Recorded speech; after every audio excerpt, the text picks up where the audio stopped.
My name is Fredo Ortiz. I'm a drummer and percussionist for Los Lobos, playing for over 30 years, and I wouldn't want to be anywhere else. I had a love for drumming and music since I was very young. My dad played records in the house since I can remember. There was a guitar, there was a piano, and somehow gravitated to banging on things for a living. Some of the bands I've worked with over the years started out of high school. One band was called Los Villains.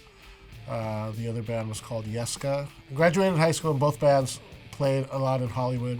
Whiskey, Roxy, Viper Room, Hollywood House of Blues. And I was around friends who were, I guess, equally as talented because everything that we did and created, was looked at and put on a record and released. I joined the Beastie Boys in 1996, and this was kind of a right place at the right time type of deal where I was playing with my punk band Los Villains and a gentleman by the name of Mark Nishida, went to go see the band after us, but the band after us, the bass player pointed me out and told him, if you're looking for a percussionist, that's the guy. Right after the Beastie Boys gig in 1996, I got hired by The Offspring to play percussion.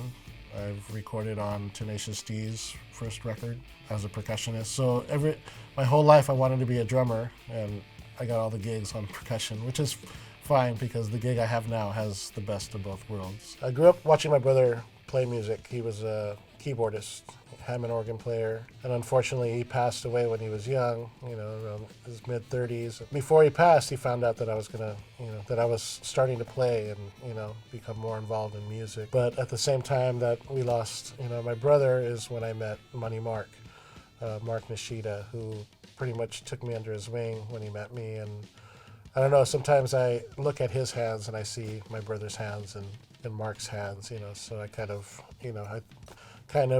credit my brother for maybe passing on a good opportunity for me. For me, this process of being a musician, being a drummer for all these years, at the very end, it's all about continuing to grow and keep going, never stop.